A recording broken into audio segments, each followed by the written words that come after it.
Welcome back, everyone. You're listening to the official English channel, a place where learning feels relaxed and comfortable. I'm Sophia, and I'm glad to have you with us again. And I'm John. Thanks for hanging out with us today. Sophia, I'm feeling good. I woke up early, the sky was clear, and I had the perfect cup of coffee before heading into the studio. I think that's the best way to start a day. That does sound like a great morning. I'm feeling pretty energized myself. Maybe it's because today's topic is one of my favorites. We're diving into something that helps people talk about their plans, their dreams, and the direction they want their lives to go. I think a lot of people get excited about this topic. After all, the future is something we all think about. It gives us something to look forward to, something to build toward. So what exactly are we exploring? Today, we're talking about how to express your future in English. That includes simple plans for tomorrow, big goals for the next few years, and even predictions about the world. It's one of the most important communication skills for anyone learning English. Absolutely. And before we jump in, we want to invite everyone listening to support the channel. Hit the like button, share this episode with someone who's learning English, and subscribe if you haven't already. Your support really helps keep this channel growing. Definitely. And now, John, let me ask you something simple to get us started.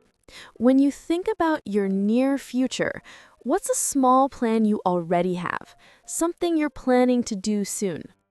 Let me think. Well, tomorrow morning, I'm planning to reorganize my workspace. It's been a little messy lately, and I feel like cleaning it up will help me work better. That actually sounds refreshing. I love cleaning my space when I feel stuck. For me, tomorrow, I plan to try a new recipe. I found this simple lemon pasta recipe last night, and I think I'll give it a try. That sounds delicious. So for our listeners, notice how we use the phrase, I plan to, or I'm planning to. These are great ways to talk about things that are pretty close in the future and already decided. And now, let's move a little further into the future. John, how about something you want to do next year? Something that feels big but realistic. Next year, I will definitely travel somewhere I've never been before. I've been thinking about visiting Canada. I want to explore the national parks and maybe see the Northern Lights. That's something I feel very sure about. I like that goal. And for me, next year, I will take a photography course. I've always wanted to improve my camera skills, and I finally feel ready to commit to it. So here we used will, which is perfect for things that we decide at the moment or things that feel certain. When you say, I will, it often means this is something you've just decided or something you are confident about. And there's another common way to talk about the future, going to. We use that when we talk about plans that are already in motion.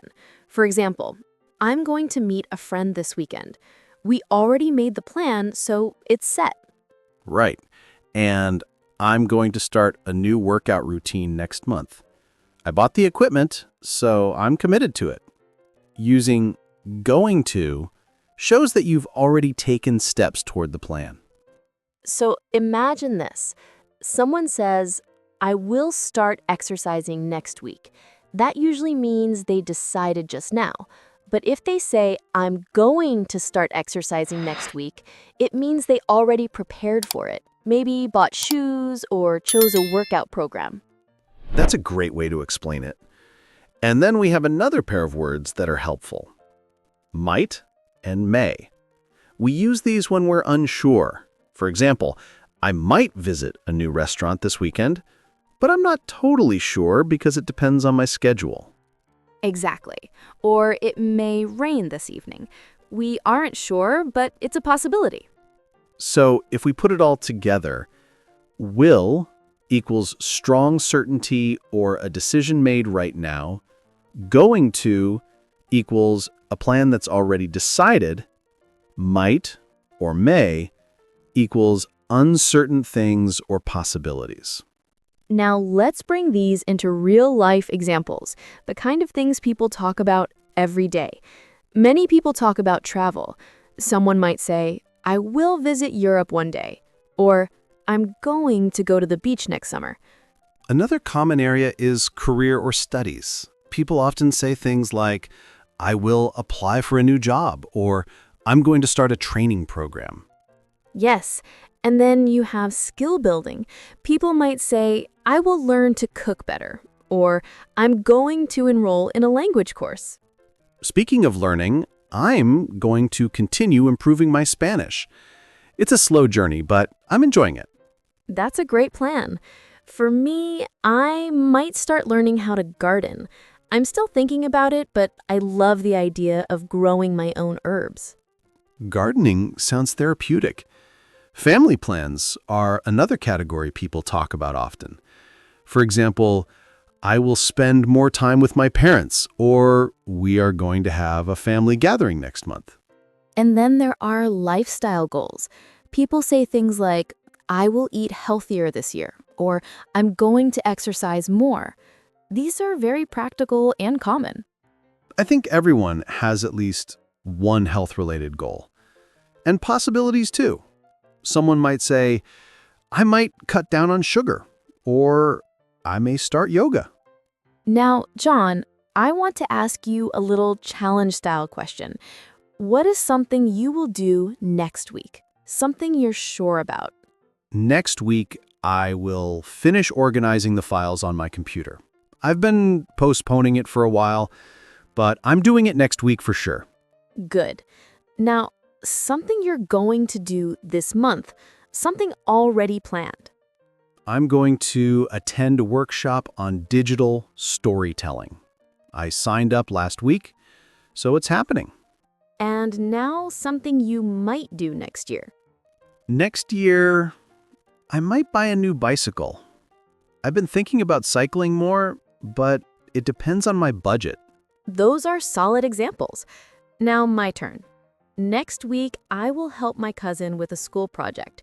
She already asked me, so it's guaranteed. Nice. This weekend, I'm going to try a new cafe downtown. A friend recommended it, so I'm excited. Sounds fun. Next year, I might take a long trip somewhere quiet, maybe a cabin in the mountains. I'm not sure yet, but it's something I'm considering. I love that idea. A quiet getaway can be so refreshing. Absolutely. It's nice to imagine the future with optimism. It helps you stay motivated and open to opportunities. And speaking of opportunities, learning how to talk about the future in English can open many doors. It helps in conversations, job interviews, travel, and building relationships. Exactly.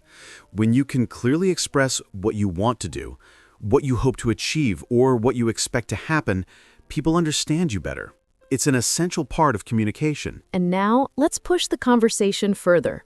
We talked about simple plans, long-term goals, predictions, and questions. But another important skill is expressing expectations. Expectations are things you believe will happen based on experience or common sense. Right. For example, if it's winter and the temperature's dropping, you might say, it will get colder tonight. That's an expectation based on the season. Or if someone always studies hard, you might say, she will pass the exam. You expect it because of past behavior. You can also express expectations in everyday situations. For example, if your friend is on the way to your house and there's no traffic, you might say, he will arrive soon. It's not a prediction based on imagination. It's based on simple observation. And then we also have intentions. Intentions describe things you want to do, even if you haven't planned them fully. You can use going to, planning to, or even hoping to. For example, I'm hoping to learn a new instrument this year. Intentions are great because they help you express your desires without sounding too definite. If you're not completely sure but still want something, intention phrases are perfect. And now I want to expand a little more. Something that learners often forget is how to talk about timelines.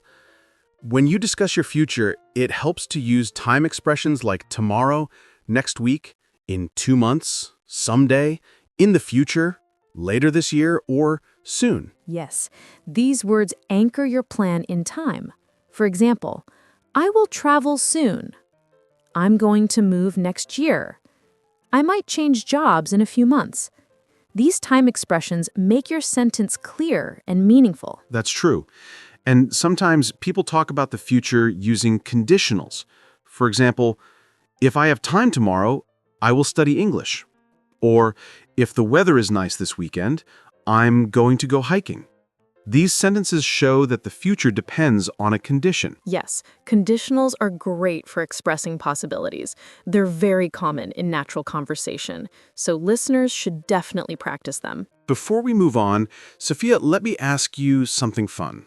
If you could instantly learn any skill in the future, what skill would you choose? That's a great question. If I could instantly learn anything, I would choose to play the piano beautifully. I have always loved the sound of it, and I think it would be amazing to sit down and play a full piece effortlessly. That's a lovely choice. For me, if I could instantly learn something, I would learn how to speak 3 or 4 languages fluently. It would make traveling and connecting with people so much easier. I like those answers. They show how thinking about the future can be both practical and imaginative. Speaking of refreshing, sometimes when people talk about the future, they also talk about predictions, not just about themselves, but about the world in general. These predictions often start with phrases like, I think, or I believe, followed by will.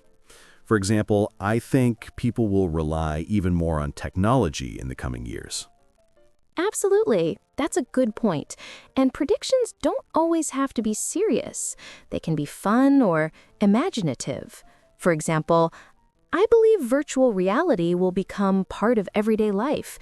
Maybe one day students will attend virtual classrooms from their homes, with teachers appearing as holograms. That actually sounds possible.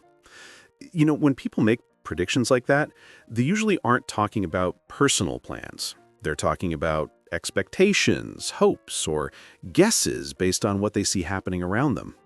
Yes, and it's good for learners to practice both personal future plans and general predictions.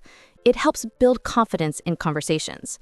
Now, another important thing related to the future is personal goals and aspirations. These are a bit different from simple plans. They're things you really want for your life. Right. A goal is usually something specific that you can work toward.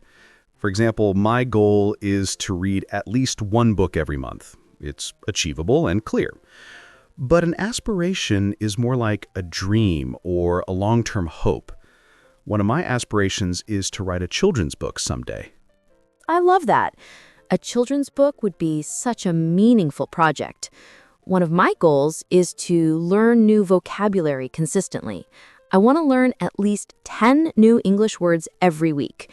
An aspiration of mine is to help as many learners as possible become confident English speakers. And you're already doing a great job with that. So when we express goals, we can say things like, my goal is to improve my English, or I want to learn how to play the piano.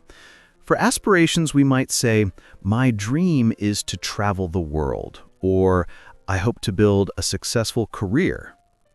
The nice thing about talking about goals is that they give you direction. They make the future feel more purposeful. And even if life changes, goals can change with it. That's normal. Exactly. Plans change all the time. Sometimes your schedule changes, sometimes your priorities change, sometimes life hands you something unexpected, and that's okay. For example, if I plan to work out tomorrow, but something urgent comes up, I can always adjust my plan and do it another day. Yes, flexibility makes everything easier. The same goes for language learning. You might plan to study every evening, but maybe one night you're too tired. That doesn't mean you failed. It just means you adjust and continue the next day. That's an important message. Speaking of messages, let's talk about future-related questions people use in everyday conversations. These questions help you start conversations and understand someone else's plans. One of the most common questions is, What are your plans for the weekend? People use this all the time. It's friendly and simple. Another one is, what are you doing after work today? Or what are you doing tomorrow morning? These questions use the present continuous tense, but they refer to the future. If someone wants to ask about bigger plans, they might say, what will you do after you graduate? Or where do you see yourself in 5 years? That last one is also a classic job interview question. It is. And even though it sounds like a tough question, you can answer it in a simple way. For example, you might say, in 5 years, I will be working in a field I love. Or, I hope to develop new skills and live in a city that inspires me. So, for our listeners, think about these questions for a moment. If someone asked you where you see yourself in 5 years, how would you answer? Would you talk about your career, your family, your education, or your lifestyle? This is a great exercise. It helps you use will, going to, and even might. Let me ask you, Sophia, where do you see yourself in 5 years? In 5 years, I will still be focused on education, helping learners from different parts of the world. I think I'll also be exploring new hobbies. Maybe I will have learned how to cook dishes from different countries. And I hope to have taken at least one long trip to a place I've always dreamed of visiting. That sounds exciting. For me, in 5 years, I will be working on more creative projects. I also believe I will meet many interesting people along the way, and I hope to have made time for some personal adventures like exploring new cultures.